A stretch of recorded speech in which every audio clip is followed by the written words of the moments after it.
ভারতীয় সেনাবাহিনীর আরো একটি গুরুত্বপূর্ণ সাফল্য। সেনাবাহিনীর হাতেই ৩জন কট্টর লস্কর-ই তৈবার জঙ্গি নিহত হয়েছে। অবশ্যই ক্ষেত্রে জানা গেছে এই জঙ্গিরা ভারতীয় সীমান্তরক্ষী বাহিনীর উপর হামলার পরিকল্পনা করছিল। ঠিক সেই পরিকল্পনাটাকেই ভেস্তে দিয়েছে ভারতীয় সেনাবাহিনী। তাদের মধ্যে একজন ছিল লস্কর-ই তৈবার প্রধান কমান্ডার, এমনটাই জানা গেছে। যদিও দুজনের নাম এই মুহূর্তে পাওয়া গেছে, শহীদ আহমেদ কুত্তে এবং অন্যদিকে আরো একজন আদান শাফি বলে জানা গেছে। যদিও আরেকজনের নাম এই মুহূর্তে জানা যায়নি। বিস্তারিত যাব, আমাদের সঙ্গে যুক্ত হয়ে গেছে সাংবাদিক অঞ্জন শুকুল। অঞ্জন বাবু, কি জানতে পারছেন এই মুহূর্তে? দেখো, জম্মু কাশ্মীরের শোপিয়ানে নিরাপত্তা বাহিনীর গুলিতে মৃত্যু হল ৩ জঙ্গি। মঙ্গলবার সকালে কাশ্মীর উপত্যকায় এই অঞ্চলে বেশ কয়েকজন জঙ্গি লুকিয়ে রয়েছে বলে খবর পান নিরাপত্তা বাহিনীর জওয়ানেরা।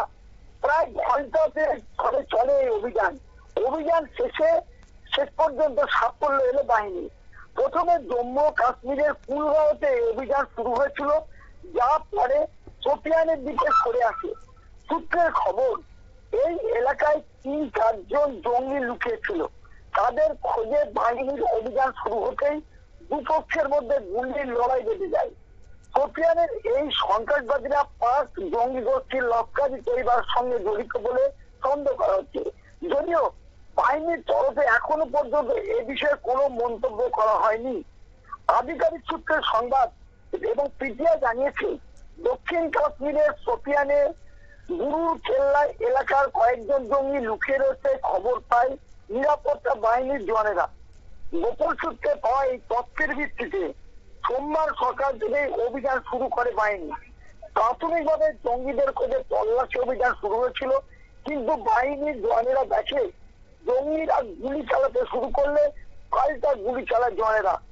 পালেগাঁও কাণ্ডের পরবর্তী সময়ে জম্মু কাশ্মীরের বিভিন্ন প্রান্তে জঙ্গিদের খোঁজে তল্লাশি অভিযান শুরু হয়েছে। তবে এই হত্যালীলায় জড়িত কোনো জঙ্গি এখনো ধরা পড়েনি। এরই মধ্যে মঙ্গলবার রাতে শুরু হয় ভারতীয় সেনার অপারেশন সিন্দুর। পাকিস্তান এবং পাক অধিকৃত কাশ্মীরের যে ৯টি জঙ্গি ঘাঁটি ধ্বংস হয়ে যায়, ভারতীয় সেনারা ধ্বংস করে। অপারেশন সিন্দুরের পরবর্তী সময়ে কাশ্মীর উপত্যকায় এটি প্রথম উল্লেখযোগ্য জঙ্গি দমন অভিযান নিরাপত্তা বাহিনীর। পাশাপাশি যেটা আমরা সেনাবাহিনীর তরফ থেকে জানতে পেরেছি, যে যখন জঙ্গিদের কোনো সন্ধানই করতে পারছিল জনেরা, তখন আজ সকালে বেশ কিছু কাগজপত্র ছড়িয়ে দেওয়া হয়। কিরকম না, যদি কোনো কেউ জঙ্গিদের সঠিক সময় এবং ঠিকানা দিতে পারে, তাহলে তাদেরকে পুরস্কৃত করা হবে ৩০ লক্ষ টাকা এবং তাদের নাম এবং পরিচয় গোপন রাখা হবে। আর এরপরেই কিন্তু এই সাফল্য পেয়েছে বলে মনে করছে ওয়াকিবহল সূত্র। একেবারেই ধন্যবাদ আপনাকে।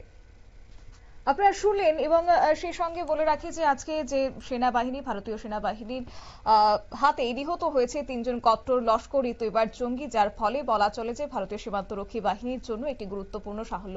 পেহেলগাঁওয়ে হামলার পর রীতিমতো জঙ্গিরা সক্রিয় রয়েছে, তারই মধ্যে প্রত্যেকটা দিন তারা এভাবে হামলা চালিয়ে যাচ্ছে, এবং যার ফলে আজকে পুনরায় তারা চেয়েছিল যে ভারতীয় সেনাবাহিনীর জন্য এটি সেক্ষেত্রে সেখানে ভারতীয় সেনাবাহিনীকে ঘাঁটিকে লক্ষ্য করে তারা হামলা চালানোর চেষ্টা করেছে, পরিকল্পনা করছিল। সেই পরিকল্পনা কিংবা হামলাকে ভেস্তে দিয়েছে সেনাবাহিনী।